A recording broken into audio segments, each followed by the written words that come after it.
दोस्तों नमस्कार, मैं हूं विशाल। आप देख रहे हैं अपनी दुनिया में, आपका स्वागत है। एक खबर बहुत दिनों से ऐसे ही पेंडिंग में चल रही है जो आप लोग भी जानते हैं। जी हां, मैं आज उसी खबर को लेकर आया हूं जो जनपद जौनपुर के ताइक्वांडो खिलाड़ी अनुराग यादव की गला काटकर हत्या कर दिया जाता है। आज उस मामले को 9-10 महीने होने वाले हैं, लेकिन अभी तक उस पीड़ित परिवार को न्याय नहीं मिला। मिल रही है तो सिर्फ तारीख पे तारीख, तारीख पे तारीख, तारीख पे तारीख। अभी 3-4 दिन पहले एक तारीख थी। लोगों ने उम्मीद लगाया था कि हो सकता है कि इस तारीख पर कुछ ना कुछ फैसला आ जाए, लेकिन यहाँ भी कुछ होता नहीं है। बस मिलते हैं तो सिर्फ तारीखें। परिवार निराश होकर घर लौट आता है। जब सुबह होती है, जब तारीख रहता है, तो परिवार बहुत उम्मीद के साथ जाता है कि हो सकता है कि मेरी आज सुनवाई हो सकता है जज साहब मेरी फरियाद को सुन ले। लेकिन ऐसा कुछ होता नहीं है। फरियादी फरियाद लेकर तो जाते हैं, लेकिन खाली हाथ वापस आ जाते हैं, एकदम निराश होकर। आखिर ये किसकी कमी है? कौन है इसका जिम्मेदार? जरा उस परिवार से पूछिए, उस पिता से पूछिए, उस बहन से पूछिए कि उनके दिल पर क्या बीत रही होगी जिसके घर का चिराग बुझ गया। लेकिन अभी तक कोई फैसला, कोई उम्मीद, ऐसा कुछ भी नहीं हुआ जिससे वो परिवार संतुष्ट होकर अपना जीवन यापन करे, जो खुशी खुशी एक रोटी खा सके। ऐसा कुछ नहीं हुआ। परिवार हर एक दिन दर्द की एक एक घूंट पीकर जी रहा है। बताइए, उस परिवार से जरा पूछिए कि वो कैसे अपनी जिंदगी जी रहा है। लोग हंसते हैं, उस परिवार के चेहरे पर जरा सी हंसी नजर नहीं आती। कभी आप लोगों ने उस परिवार को देखा है? रामजीत यादव को देखा है? जरा उनसे पूछिए, उनके चेहरे को देखिए। क्या कभी आप उनसे मिले हैं? अगर नहीं मिले हैं तो आप उनके सामने जाकर बैठकर उनसे बात करिए कि उनके दिल पर क्या बीत रही है। आप उनके चेहरे को देखिए। जो ललक चेहरे पे पहले थी वो आज है? नहीं है। फिर भी इतना दिन बीत गया, लेकिन फिर भी परिवार अभी डर के साए में ही जी रहा है। शायद जीवन की सारी खुशियां गम के सागर में डूब गई हो। जी, मेरा कहने का मतलब यही है, जो हत्यारे का घर का जो उसका भाई था, राजकुमार यादव जिसका नाम बताया गया, अनुराग के पिताजी कहते हैं कि यही षड्यंत्रकारी है, सब साजिश इसी की है, पूरा प्लान यही करता था। दोस्तों, एक दिन का बहुत बड़ा बयान सामने आता है जिसमें रामजीत यादव ने स्वयं बताया कि मेरे मैडम के मोबाइल पे, यानी कि उनकी धर्म पत्नी के मोबाइल पर एक कॉल आया था। वो फोन किसका था? जब उनके मोबाइल पर फोन आता है तो उनसे पूछा जाता है कि आप लोग कैसे हैं, क्या हाल चाल है। उनकी धर्मपत्नी पूछती कि भैया आप कौन बोल रहे हैं, आप कहाँ से बोल रहे हैं।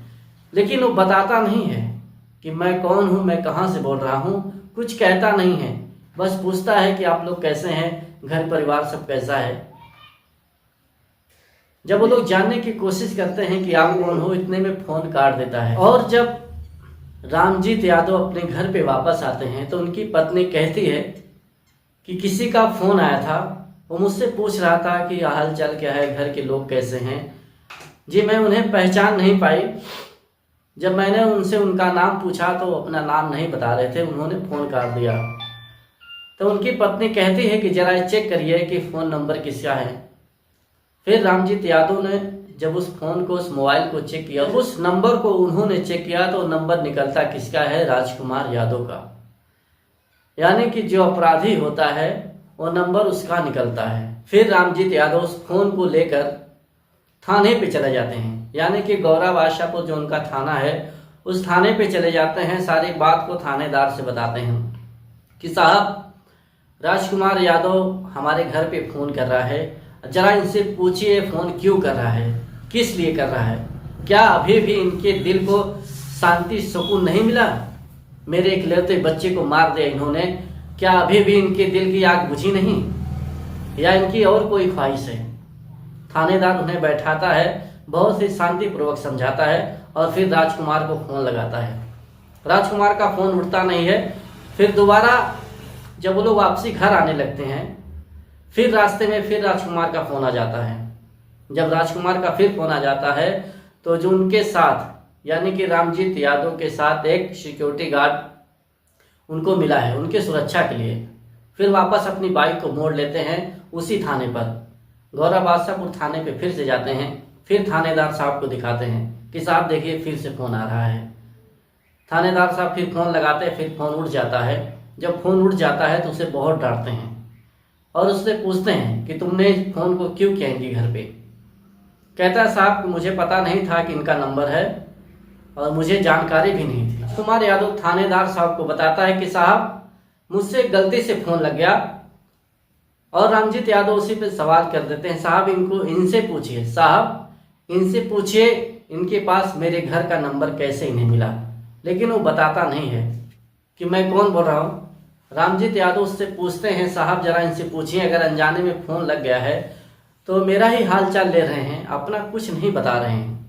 जब इनसे पूछा जाता है कि भैया आप कौन बोल रहे हैं तो कुछ बताते नहीं हैं, फ़ोन काट देते हैं। और फिर उसने कहा, यानी कि राजकुमार यादव ने थानेदार साहब को कहा कि साहब पहले मैंने फ़ोन नहीं लगाया था, पहले उधर से फ़ोन आया था। फिर रामजीत यादव कहते हैं कि साहब अगर हमारी तरफ से कोई कॉल गया है तो इसका सीडीआर आप निकलवा लीजिए। फ़ोन ये मोबाइल फ़ोन मेरा आपके सामने है, आप इसे चेक कर लीजिए, अगर इसमें हमारी कोई गलती है तो आप हमें बताइए। फिर थानेदार साहब ने उसे बहुत डांटा और इन्हें सांत्वनापूर्वक समझाया कि आप घर जाइए, आप निश्चिंत रहिए, फिर ऐसी कोई गलती अगर करेगा इसके खिलाफ एक्शन लिया जाएगा। इसमें आप सभी का क्या विचार है, आप लोग अपना राय कमेंट में जरूर दीजिए। और फिर जैसे कोई नई वीडियो आती है तो मैं आप सभी के बीच में लाने का प्रयास करूंगा। आज के लिए बस इतना ही, तब तक के लिए जय हिंद, वंदे मातरम।